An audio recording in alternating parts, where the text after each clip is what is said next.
Elder McGregor, head table guests, Regional Chief Toulouse, Grand Chief Bocage, Chief Laforme, my friends. First of all, thank you so much for giving me the opportunity to be here.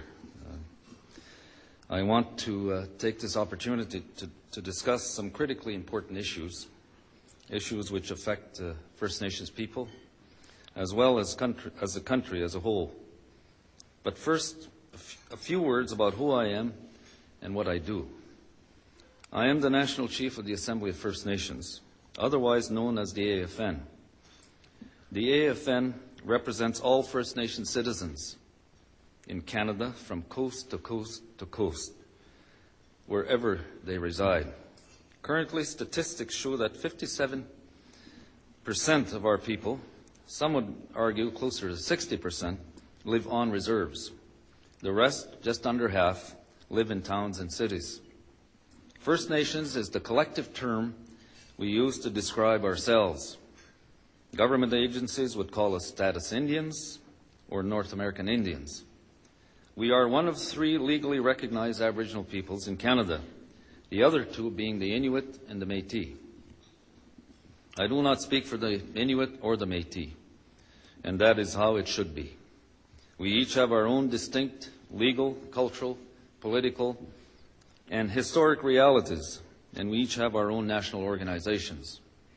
This point was emphasized at the recent First Ministers' meeting on Aboriginal issues held in Kelowna last November, when all 3 groups told the First Ministers that a pan-Aboriginal approach would never work.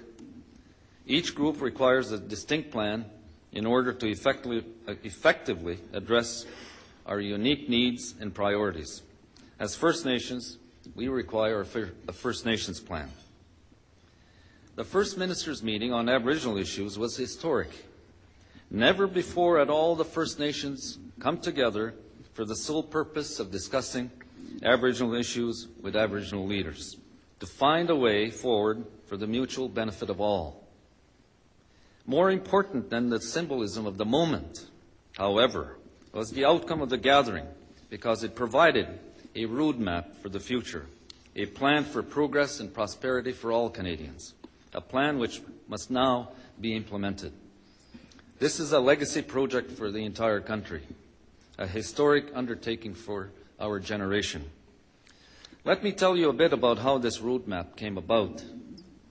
2 years ago, we issued a challenge to all Canadians to work with us to close the gap in the quality of life that exists between First Nations and other Canadians within 10 years. What do we mean by the gap? The gap is a clear and measurable difference between the quality of life enjoyed by most Canadians compared to that experienced by First Nation citizens. Consider the following.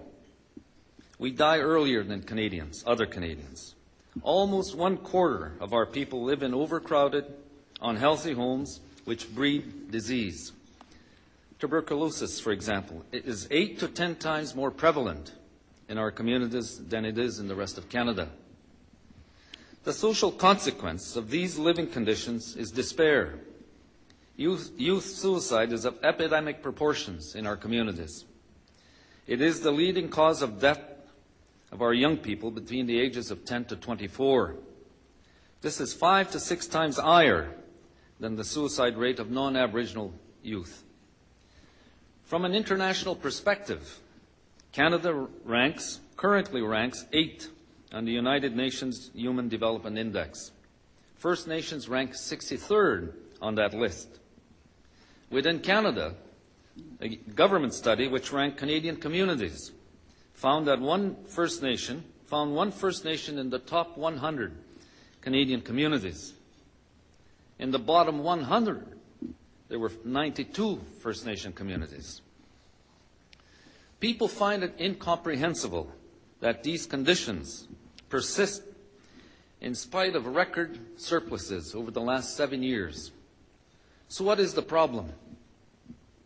One of the most crucial problems is the 2% roadblock, as we call it.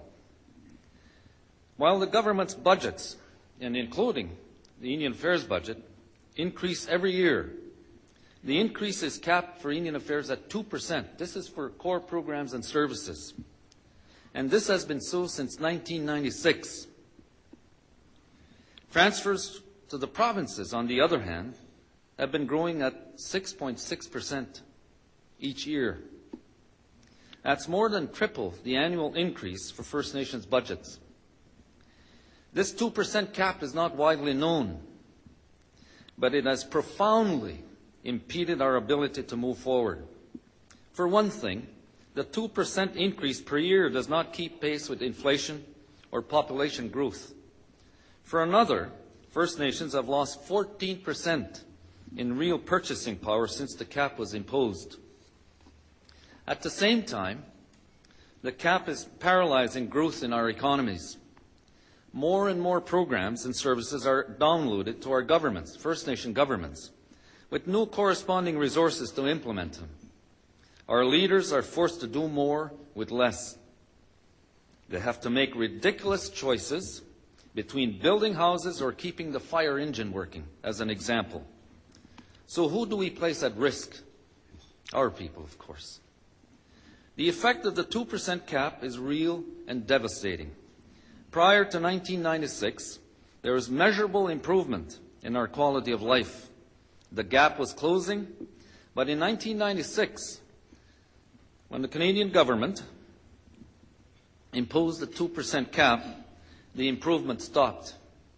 To this day, we continue to lag behind Canadians in every significant measure.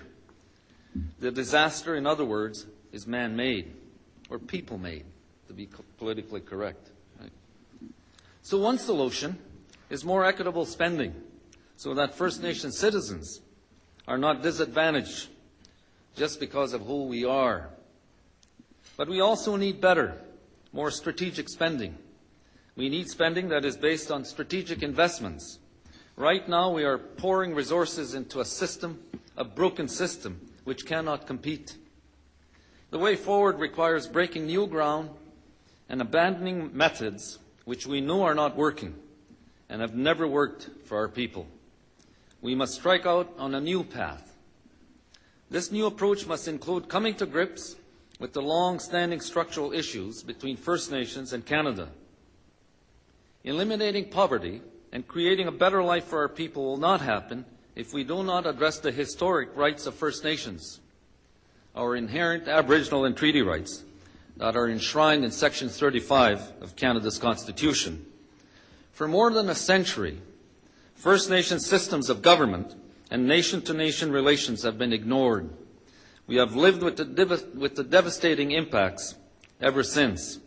Social theorists have demonstrated over and over again that poverty is the consequence of systemic structures. This is why quick fixes, short-term investments, or worse yet, blaming the victim, will never work.